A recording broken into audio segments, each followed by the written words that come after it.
Hi guys, and welcome to my preview of the Italian Grand Prix round 14 of the FIA Formula World Championship.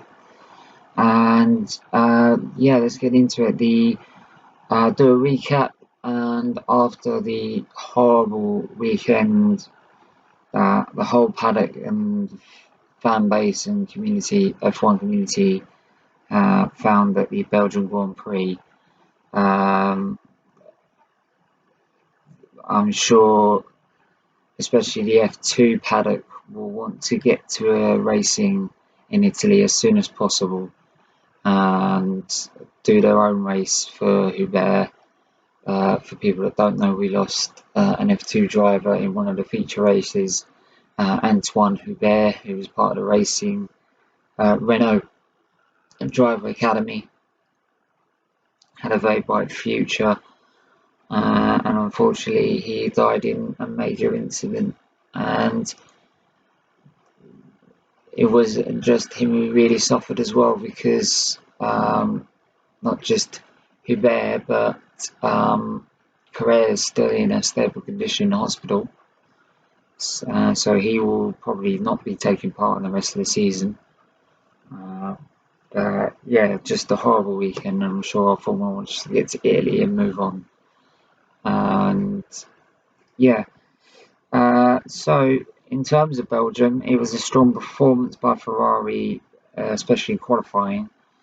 But actually, towards the end of the Grand Prix, Mercedes, or pretty much after half distance, Mercedes, their tyre management and how the car manages its tyres better than a Ferrari's, giving them the stronger race pace they have, despite Ferrari's advantage down a straight line, proved to be nearly the winning formula in the end.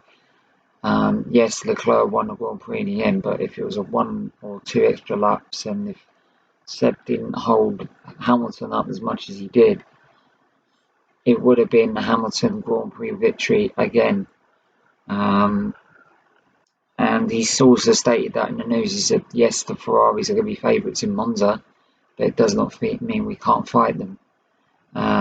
Bit like what a bit like last year, how Ferrari were favourites with their new upgraded engine, but how Hamilton fought back and still managed to win that Grand Prix with the better tyre management and better race pace. But that doesn't deny Ferrari are the favourites. It's Ferrari's home race, fastest circuit on the calendar, and strong. And you need a strong low downforce package, which obviously Ferrari do have on their car. So you would expect them to dominate. Yeah, so like I said, after what happened in Belgium,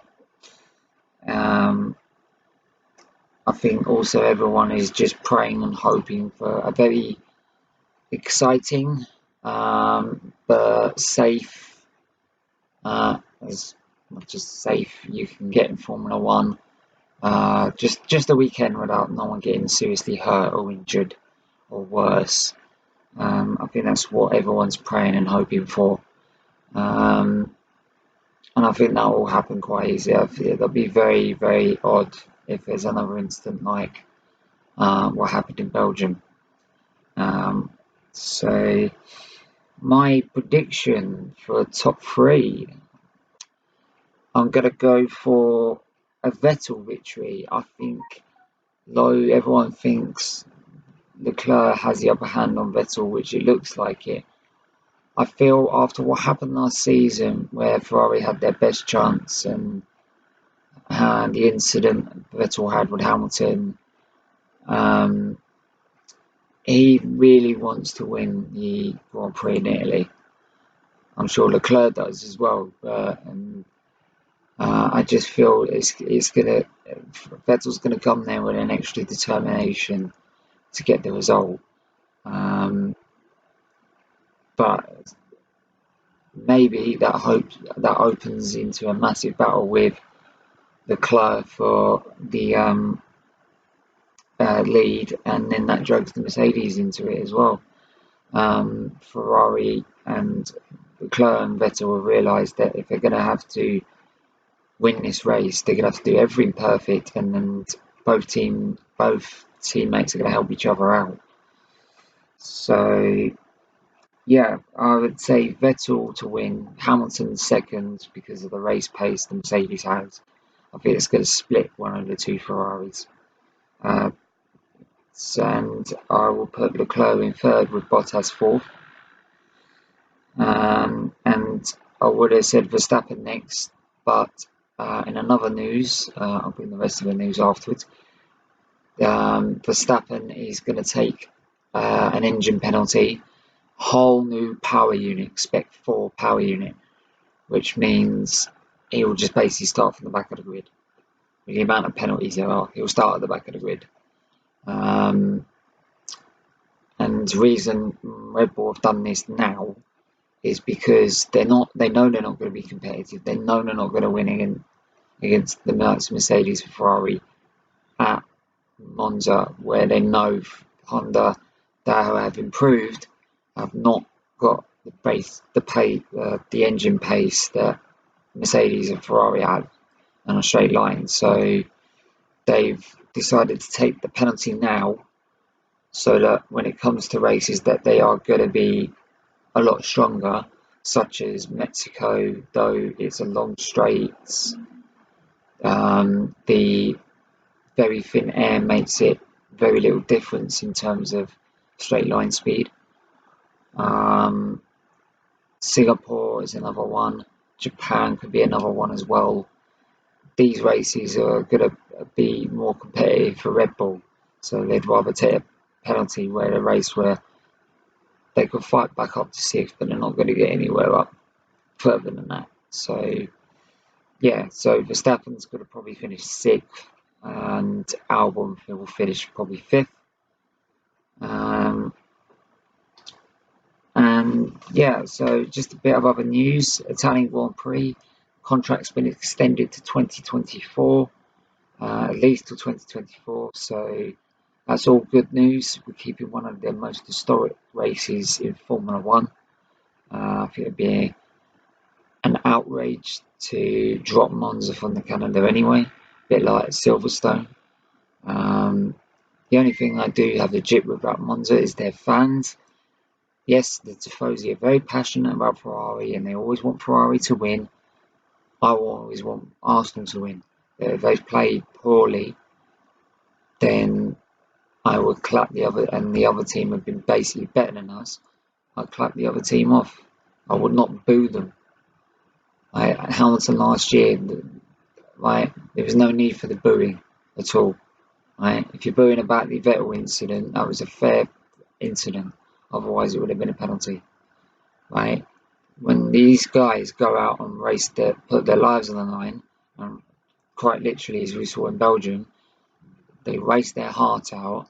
The last thing they need is the fans that have all come and seen them start booing them because it's the wrong team that's won. Don't care how passionate you are about that team. You don't. It's called sportsmanship and manners. Right? I remember when Hamilton had that in 2008 in Brazil because the Brazilian fans were so passionate about Massa, right? And they were booing Hamilton and the result, and it was a disgrace. And I think sometimes the fans at Monza are a disgrace at times. If it wasn't the fact that it was the most historic Grand Prix, I wouldn't be unhappy that we dropped them from the calendar, to be honest, with the way they act. Simple as that. Perez has stated in our news, that his team, if he gets a big offer from another big team, which is very unlikely anyway, that the team he's racing for, Racing Point, will not stand in their way in negotiations. Sort of trying to give the hint to a big team that he is available, but I doubt they'll go for him anyway. So, but yeah, other than that, that's all the news. That's my preview. it's going to be another epic battle between Mercedes and Ferrari. And I think after what happened last week, despite what happens this week, as long as there's good, clean, but safe, a safe Grand Prix, safe race in all formulas, and then I think everyone could be a lot happier and feel a bit better than after last week, than this week from what happened in Belgium. So yeah, so leave a like, comment, subscribe. I'm also going to put I'm also going to ask this question. You can leave it in the comments below. Before Raikkonen got pole last year and basically did the fastest lap recorded in Formula One, who was the previous record holder who set the lap in 2004 at Monza as the fastest ever lap? I'll leave that with you. The clue is he was a BMW Williams driver. So I'll leave that with you. And that was 2004 that the record was set. So I'll leave that with you. Leave your answer in the comments below. And then I'll let you know in the review if whoever was right or wrong. So yeah, leave other comments as well. Subscribe if you're new. And take care. And let's hope we have a good, clean, safe race.